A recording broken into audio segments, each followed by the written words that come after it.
नमस्कार, आप देख रहे हैं एएनबी न्यूज और मैं हूं आपके साथ पल्लवी राजपूत। आइए शुरुआत करते हैं खबरों की।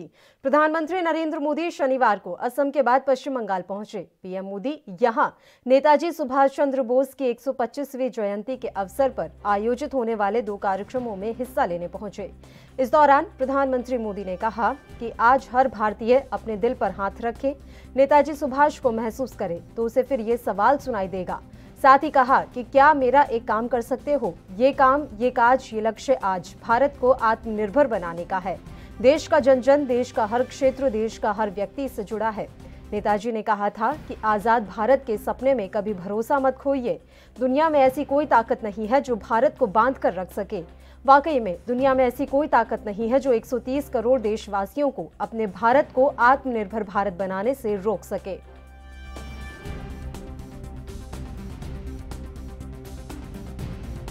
नेताजी ने कहा था, पुरुष अर्थो एवं उपकरण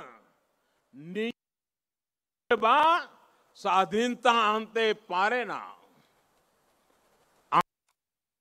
अवश्य সেই উদ্দেশ্য শোকিত থাক আমাদের এবং वीर तपुरना शोषणे उद्बुद्ध करबे।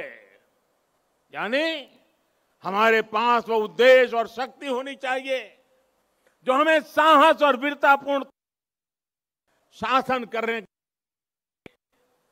आज हमारे पास उद्देश्य भी है, शक्ति भी है।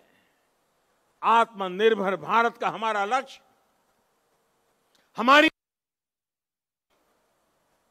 हमारे आत्मसंकल्प से पूरा होगा। नेताजी ने कहा था, आमादेर के बजट दस्तावेजों के संकलन की प्रक्रिया शनिवार को पारंपरिक हलवा समारोह के आयोजन के साथ शुरू हो गई। इस समारोह में वित्त मंत्री निर्मला सीतारमण, वित्त राज्य मंत्री अनुराग ठाकुर और वित्त मंत्रालय के वरिष्ठ अधिकारियों ने भाग लिया।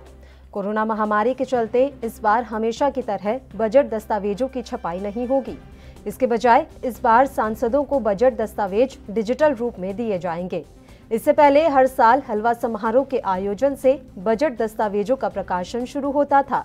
यह पहली बार होगा जब बजट दस्तावेजों का प्रकाशन नहीं होगा। वित्त मंत्रालय ने एक बयान में कहा कि एक अभूतपूर्व पहल के तहत केंद्रीय बजट 2021-22 पहली बार डिजिटल तरीके से लोगों को मिलेगा। बजट 1 फरवरी को शुरू होने वाला है। इस मौके पर वित्त मंत्री सीतारमण ने यूनियन बजट मोबाइल ऐप भी पेश किया ताकि सांसद और आम लोग बिना किसी परेशानी के डिजिटल तरीके से बजट दस्तावेज पा सकें। इस मोबाइल ऐप में वार्षिक वित्तीय विवरण, अनुदान मांग, वित्त विधेयक आदि समेत संविधान द्वारा निर्धारित 14 केंद्रीय बजट दस्तावेज उपलब्ध कराए जाएंगे।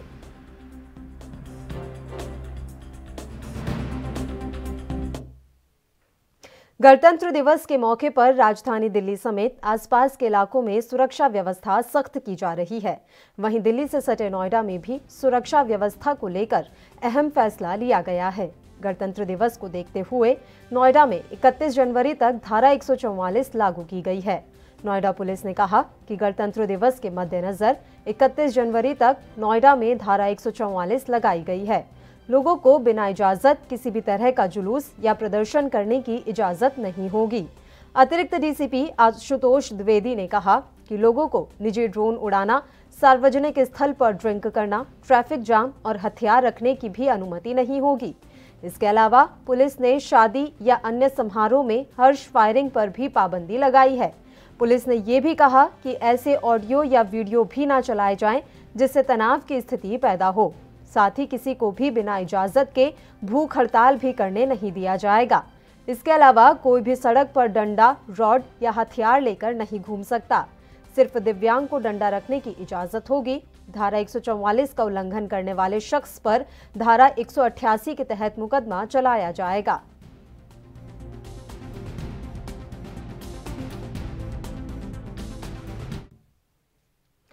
गणतंत्र दिवस से पहले आज फुल ड्रेस रिहर्सल का आयोजन किया गया। रिहर्सल सुबह 10 बजे से लेकर 11:30 बजे तक चली। हर वर्ष की भांति राजपथ पर इसका आयोजन किया गया। रिहर्सल के दौरान एक तरफ सैनिक कदमताल करते नजर आए तो प्रमुख बैटल टैंक T-90 भी नजर आए। रिहर्सल में आगे सुपरसोनिक मिसाइल ब्रह्मोस भी दिखाई दी और NSG के ब्लैक कैट कमांडो भी। देश की संस्कृति और तरक्की को दिखाती 32 झांकियां परेड में शामिल हुई। आयोजन में अयोध्या में बनने वाले राम मंदिर का प्रारूप भी दिखाई दिया और गुजरात का सूर्य मंदिर भी। फुल ड्रेस रिहर्सल को लेकर दिल्ली पुलिस ने राष्ट्रीय राजधानी में ट्रैफिक डायवर्जन को लेकर एडवाइजरी पहले ही जारी कर दी थी।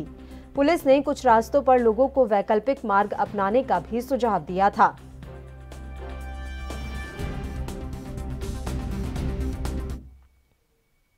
बिहार सरकार की ओर से सोशल मीडिया पर विधायकों और मंत्रियों के खिलाफ आपत्तिजनक टिप्पणी करने वाले यूजर्स पर कार्रवाई करने का आदेश जारी किया गया है। हालांकि विपक्ष इस फैसले को सरकार का तानाशाह रवैया बताते हुए लगातार सीएम नीतीश कुमार पर निशाना साध रहा है। शुक्रवार को जब सरकार का यह आदेश सामने आया था तो हसनपुर विधायक तेज प्रताप यादव ने सीएम नीतीश पर हमला बोला था। तेज प्रताप यादव ने ट्वीट कर लिखा था कि पलटू राम को पलटू राम कहना भी अपराध की श्रेणी में आएगा। उनके इसी ट्वीट पर जेडीयू नेता और प्रवक्ता निखिल मंडल ने पलटवार किया। निखिल मंडल ने तेज प्रताप के ट्वीट पर चुटकी लेते हुए कहा कि पता नहीं जी कौन सा नशा करता है। दरअसल सोशल मीडिया पर नेताओं और मंत्रियों के खिलाफ आपत्तिजनक और भड़काऊ टिप्पणी करने का प्रचलन बढ़ने के बाद बिहार सरकार ने ये फैसला लिया है कि सोशल मीडिया पर जनप्रतिनिधियों के खिलाफ टिप्पणी करने वालों पर कार्रवाई की जाएगी, यहां तक कि उन्हें जेल भी जाना पड़ सकता है।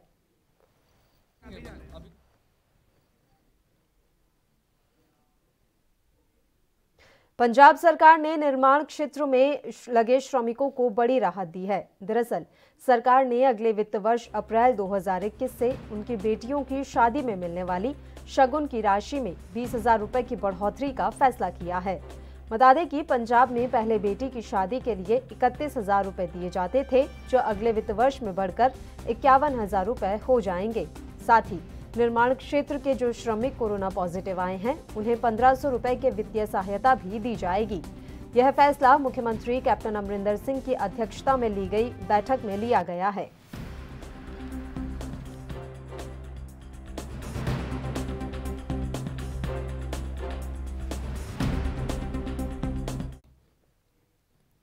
जम्मू के अधिकतर हिस्सों में बर्फबारी के कारण शनिवार को आवाजाही काफी प्रभावित हुई है। अधिकारियों ने बताया कि बर्फबारी तड़के शुरू हुई थी और आखिरी रिपोर्ट मिलने तक जारी थी। जम्मू में अब भी बर्फबारी हो रही है और लोगों के लिए अपने दैनिक कामकाज करना काफी मुश्किल साबित हो रहा है। सुबह और शाम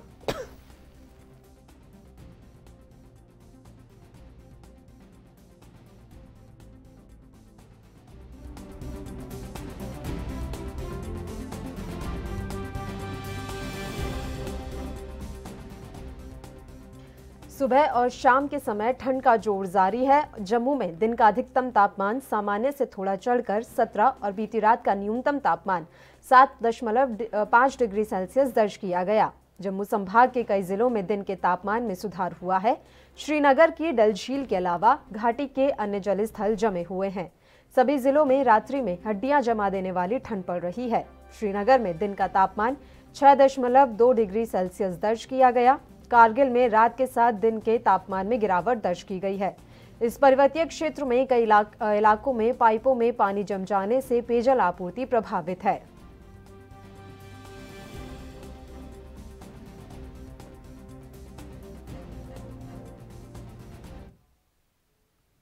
उत्तर प्रदेश में मुरादाबाद के ठाकुरद्वारा क्षेत्र में सबसे ज्यादा लाइन लॉस हो रही है। वहीं विद्युत विभाग की टीम ने जब चेकिंग की शुरुआत की तो उन्होंने उपभोक्ताओं को चोरी करते पाया और उपभोक्ताओं को चोरी करते हुए पकड़ लिया और मौके पर वीडियो भी बना लिया, जिसके बाद उपभोक्ता ने विद्युत विभाग पर छेड़छाड़ का आरोप लगाते हुए उसके साथ जमकर पिटाई की। वहीं ये पिटाई का वीडियो सोशल मीडिया पर वायरल हो गया और विद्युत विभाग ने अधिकारियों से इसकी शिकायत और पुलिस से की और कुछ लोगों को इस मामले में नामजद भी किया गया।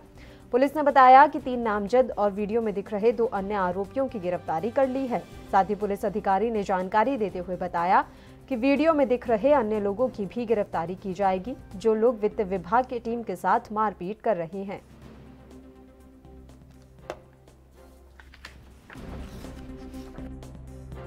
ये देखिए थाना क्षेत्र ठाकुर द्वारा में कस्बा ठाकुर द्वारा के अंतर्गत बिजली विभाग द्वारा चेकिंग की जा रही थी।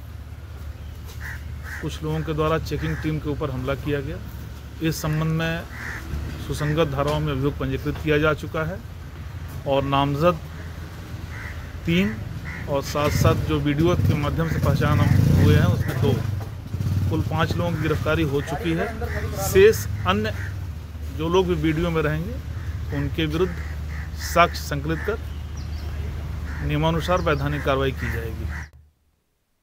यूपी के जालौन में अवैध परिवहन में 20 ट्रकों को सीज किया गया है। दरअसल कालपी एसडीएम और सीओ ने मिलकर जोलूहपुर रोड पर सघन चेकिंग अभियान चलाया, जिसके जरिए पुलिस ने बालू से भरे 20 ओवरलोड ट्रकों पर कड़ी कार्रवाई करते हुए 25 लाख जुर्माना वसूल किया।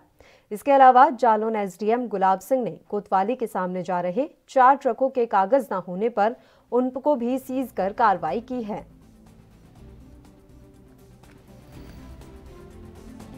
शासन के निर्देशानुसार पुलिस अधीक्षक महोदय के आदेशानुसार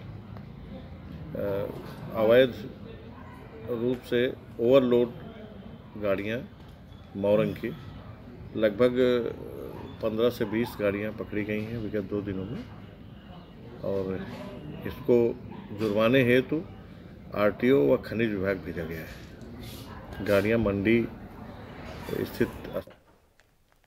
महाराष्ट्र के मुंबई में पुलिस ने नकली सोना दिखाकर ठग लेने वाले गिरोह का पर्दाफाश किया है। ये ठग सिर्फ आम लोगों को ही नहीं बल्कि ज्वेलर्स को भी धोखा देकर लूट लेते थे। इस गिरोह में 1 पुरुष और 3 महिलाएं शामिल हैं। पुलिस ने बताया कि 20 जनवरी 2021 को शिकायतकर्ता महेंद्र बाफना ने मुंबई के दहिसर पुलिस स्टेशन में रिपोर्ट दर्ज करवाई थी। शिकायतकर्ता के मुताबिक उसकी दुकान पर एक महिला बुर्का पहनकर आई थी। उसने एक सोने की चेन दिखाते हुए कहा कि चेन गिरवी रखनी है। फिर जब उसने बिल मांगा तो महिला ने कहा कि सोने की चेन उसे गिफ्ट में मिली थी, इस वजह से चेन का बिल नहीं है। मुंबई पुलिस ने ठग गैंग की सदस्य सलमा फहीम काजी, गुड़िया जहूर खान और सलमा मेहताब बेग को गिरफ्तार किया है। इसके अलावा हरिश्चंद्र भोलानाथ सोनी को भी अरेस्ट किया गया है। ये सभी आरोपी मुंबई के नाला सोपारा के रहने वाले हैं। और हमारे डिटेक्शन ऑफिसर है, उनकी स्टाफ और जाके चेक मीरा रोड भाईंदर के इलाके में वो महिला रहती थी, उनको ताबे में लिया। उनको इंट्रोगेशन करने के बाद उन्होंने उनकी बहन का नाम दिया सलमा बेग। उसके बाद उनको भी ताबे में लेने के बाद उन्होंने बोला कि आगे हमने एक सलमा काजी से हमने खरीदी करती है। तो उसके बाद भी वो कहाँ से ले चेन करते गए तो एक सोनार जो है मीरा रोड भाईंदर में उनका दुकान है, उन्होंने ये इनको चेन बना के दिया था। उनको भी ताबे में लिया। चारों आरोपी को हमने 3 महिला और एक पुरुष नाम का ताबे में लिया, पुलिस कस्टडी लिया है और उनके ताबे से हमने जो 65 ग्राम सोना जो बोगस सोना है वो रिकवर। यूपी के मिर्जापुर में कलेक्ट्रेट परिसर में शुक्रवार दोपहर एक महिला ने फांसी लगाने का प्रयास किया। वो एसएलओ कार्यालय के छत की रेलिंग में साड़ी बांधकर झूलने ही जा रही थी कि वहां मौजूद कर्मचारियों ने किसी तरह पकड़कर उसे नीचे उतारा। महिला का आरोप था कि सड़क निर्माण में गिराए गए उसके अधिग्रहित मकान का मुआवजा अब तक नहीं दिया गया। बता दें कि लालगंज के नदीनी गांव की केशरी देवी राष्ट्रीय राजमार्ग 7 के चौड़ीकरण में अधिग्रहित किए गए मकान का मुआवजा न मिलने से काफी नाराज हैं।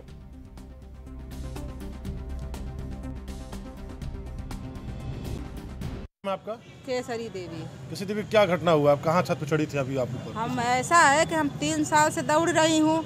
जब हमारा रिपोर्ट यहाँ पर जमा हो गया, हमारे पक्ष में पूरा कागज हो गया, हमारे जमीन मालिक हमको एफिडेविट दे दिया, तो ये मान नहीं रहे उस रिपोर्ट को। कौन? ये मिश्रा जो नागेंद्र मिश्रा बाबू जी हैं, हाँ, ये कह रहे हैं कि हम इसको नहीं मानेंगे। ये हम सौदा कर रहे थे, हमारे इज्जत से सौदा ये कर रहे थे, हम सौदा इससे नहीं कर रही थी। तो कहे ठीक है 50,000 रुपया दो। हम कहाँ किससे हम पैसा मांग करके इसको दें 50,000 रुपया? हमारा लड़का है होटल में थरिया बर्तन धो करके देता है, तो हम कोर्ट कचहरी करते 3 साल दौड़ा है, हमारा पैसा नहीं दे रहा है। श्री देवी नाम है इसका और वहाँ पर एक गाटा संख्या 368 है जिसमें मकान बना हुआ है। मकान के संबंध में, स्वामित्व के संबंध में विवाद है। वो मुन्ना लाल एक हैं, कहते हैं हम बनवाए हैं, और केसरी देवी कहती हैं हम बनवाए हैं। और इसकी जांच अभी हमारे संज्ञान में आया है, मैं इसकी जांच करा रहा हूँ। जो तहसील से और जो एसडीएम से रिपोर्ट आएगी स्वामित्व। बुलेटिन में खबरों का सिलसिला लगातार यूं ही जारी रहेगा। फिलहाल एक छोटे से ब्रेक के लिए रुक रहे हैं, फौरन हाजिर होंगे।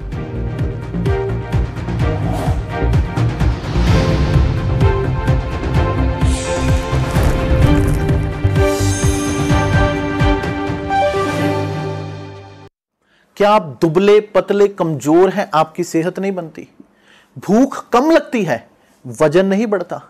दरअसल मेन बात खाना पीना खाना नहीं है, मेन बात है खाया पिया लगना।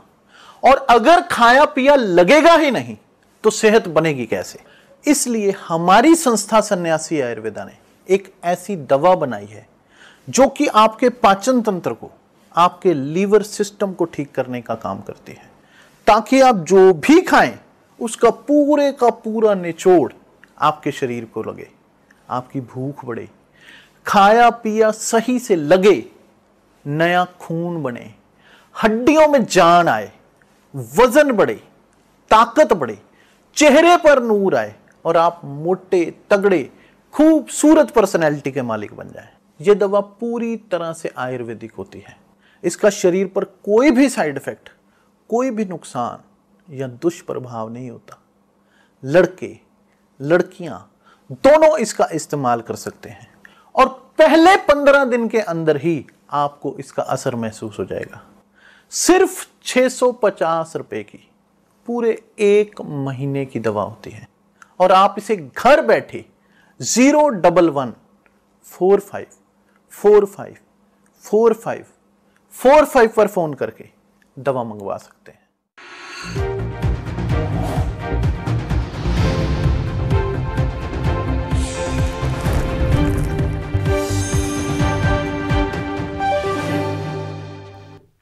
ब्रेक के बाद एक बार फिर से आप सभी का स्वागत है। बढ़ते हैं खबरों की ओर। पंजाब के खन्ना में देर रात वार्ड नंबर 5 में स्थित पूर्व पार्षद के घर के सामने गोलियां चलने का मामला सामने आया है। जानकारी के मुताबिक एक एक्टिवा सवार युवक ने रात में करीब 8 बजे घर के बाहर गोलियां चलाई हैं। इसके साथ ही युवक ने गालियां भी दी और मौके से फरार हो गया। घटना की सूचना मिलते ही मौके पर पहुंची पुलिस ने मामला दर्ज कर जांच शुरू कर दी है।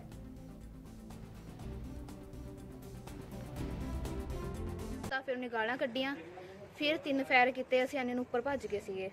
फिर मैं अपने भरा नूं फोन लाया, मैं कहा आजो छेती, पता नहीं कौन है बंदा, तो जानते भी नहीं कौन सीगा। इत्थे आके खड़ के येलो जिन्हें जैकेट पाई हुई सी, और माड़ी माड़ी जिथे दाड़ी सीगी ते मोना ही सीगा वो मुंडा। जिसे गालां कड्डियां गालां भी पहला उन्हें 1 फायर किया, फिर गालां कड्डियां, फिर 3 फायर किए। किन्ने बजे दी गल है? कुछ 8 वजन वाली सी, 8 वजन तो 10-15 मिनट मौके ते आए हैं। जो ਉਹਨਾਂ ਦਾ ਬੇਟਾ ਜਿਹੜਾ ਸੀ ਉਹ ਕਿਤੇ ਬਾਹਰ ਸੀ ਤੇ ਲੋਕਲ ਨਹੀਂ ਸੀ ਹੈਗਾ, ਘਰ ਦੇ ਉੱਪਰ ਫੈਮਿਲੀ ਸੀ। ਇੱਕ ਛੋਟਾ ਬੱਚਾ ਹੈਗਾ ਜਿਹੜਾ ਕਹਿੰਦਾ ਉਹ ਦੂਰ ਖੜਾ ਸੀਗਾ, ਉਹਨੇ ਇੱਥੇ ਕੋਈ ਜੋ ਫਾਇਰ ਅਮਰੁਦੀਨ ਉਹਨੇ ਕੋਈ ਫਾਇਰ ਹੁੰਦੇ ਆਵਾਜ਼ ਸੁਣੀ ਹੈ। ਅਸੀਂ ਉਹਦੇ ਬਿਆਨ ਤੇ 336 ਆਈਪੀਸੀ ਦਾ ਕੇਸ ਰਜਿਸਟਰ ਕਰ ਰਹੇ ਹਾਂ। ਬਾਕੀ ਐਸਐਚਓ ਸਦਰ ਸਿਟੀ ਦੋਵਾਂ ਨੂੰ ਲਾਇਆ, कैमरे चेक करांगे। राजस्थान के दौसा कोतवाली की सब इंस्पेक्टर सीमा शर्मा की सड़क हादसे में मौत हुई, लेकिन इस हादसे पर संदेह जताते हुए मृतका की मां ने एसपी से मुलाकात की और मामले पर जांच करवाने की मांग की है। मृतका की मां सरोज देवी का कहना था कि यह सामान्य हादसा नहीं है, सीमा शर्मा की हत्या की गई है। इसी सिलसिले में वे एसपी से न्याय मांगने आई हैं।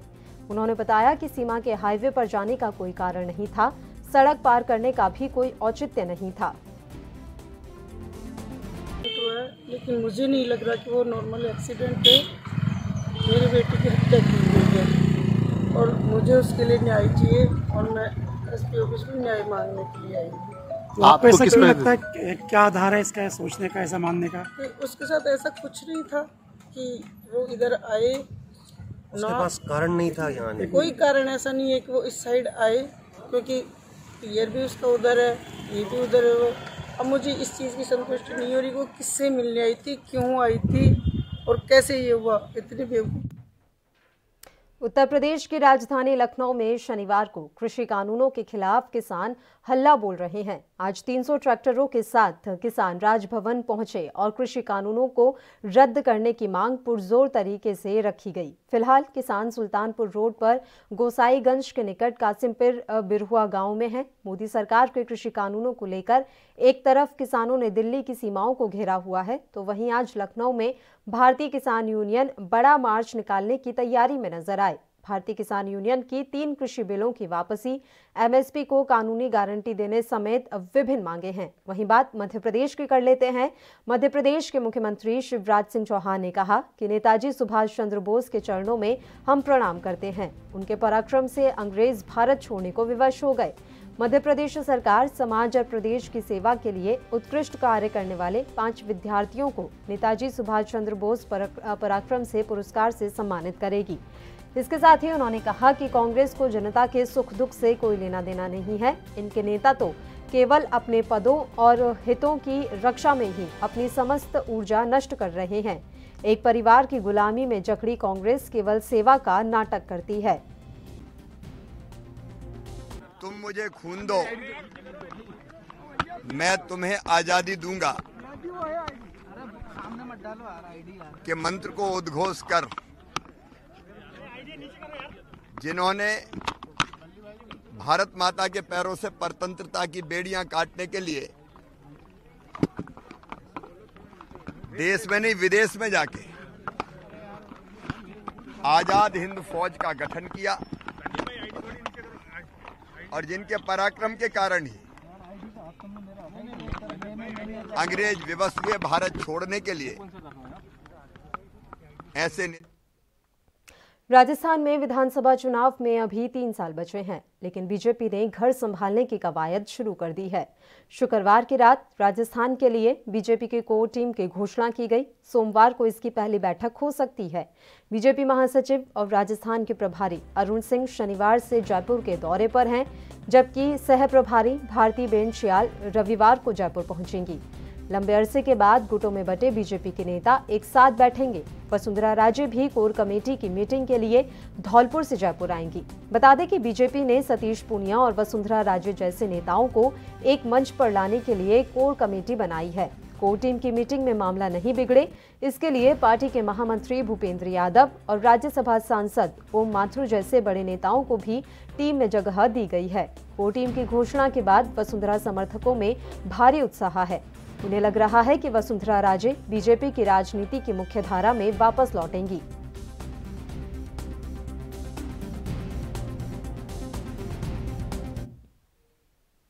उत्तर प्रदेश के मथुरा में किसानों ने प्रेस वार्ता कर बताया कि 26 जनवरी को ट्रैक्टरों को लेकर दिल्ली के लिए रवाना होंगे। किसानों ने बताया कि दिल्ली में कृषि कानूनों को लेकर चल रहे आंदोलन में किसान संगठनों का सहयोग करेंगे। किसान नेता मुकेश चौधरी ने बताया है कि केंद्र सरकार ने किसानों के लिए जो कानून बनाए हैं उनको निरस्त कराने के लिए 26 जनवरी को सभी किसान ट्रैक्टर रैली लेकर दिल्ली के लिए रवाना होंगे। जो हमारे किसान करीब 2 महीने से दिल्ली की सीमाओं पर कृषि कानूनों को वापस कराने के लिए धरना दे रहे हैं, उनको संपूर्ण समर्थन देने के लिए दिल्ली रवाना होंगे।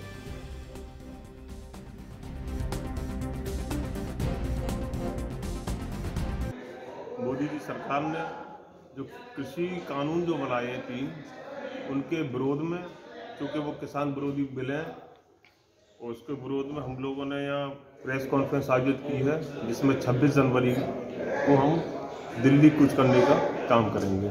जो हमारे देश के किसान अन्नदाता जो दिल्ली सीमा के बॉर्डर पर इन कानून को अपनी मांग मनवाने के लिए वहाँ एकत्रित है, उनका साथ देने का काम करेंगे। तो सर ये रूट कहाँ कैसे होगा आपका तय? रूट हमारा भारत कोल्ड स्टोर से शुरुआत होगी और बहादुरपुर होते हुए राय इंटरचेंज से हाईवे से दिल्ली जाने का काम करेंगे। पुणे के सीरम इंस्टीट्यूट में लगी आग से नुकसान और हालात का जायजा लेने के लिए एनसीपी चीफ शरद पवार आज सीरम इंस्टीट्यूट पहुंचे। इससे पहले शरद पवार ने शुक्रवार को कहा कि पुणे के सीरम इंस्टीट्यूट ऑफ इंडिया परिसर में आग लगने की एक घटना एक हादसा थी और वहां काम करने वाले वैज्ञानिकों की ईमानदारी पर जरा भी कोई संदेह नहीं है। लापरवाही के कारण आग लगने के आरोपों के बारे में पत्रकारों ने उनसे सवाल किया था। पुणे स्थित सीरम इंस्टीट्यूट ऑफ इंडिया के मंजरी परिसर की 5 मंजिला निर्माणाधीन इमारत में बृहस्पतिवार को आग लगने से 5 लोगों की मौत हो गई। कोविड-19 के राष्ट्रव्यापी टीकाकरण कार्यक्रम के लिए कोविशील्ड टीके का उत्पादन सीरम इंस्टीट्यूट ऑफ इंडिया के मंजरी केंद्र में ही किया जा रहा है। जिस इमारत में आग लगी वह कोविशील्ड उत्पादन इकाई से 1 किलोमीटर दूर है। आग लगने के कारणों की जांच जारी है। लापरवाही के कारण आग लगने के आरोपों पर पूछे जाने पर पवार ने कहा, इस बारे में बात करने का यह सही समय नहीं है, लेकिन हमें सीरम इंस्टीट्यूट में काम करने वाले विशेषज्ञों, वैज्ञानिकों की ईमानदारी पर जरा भी कोई संदेह नहीं है।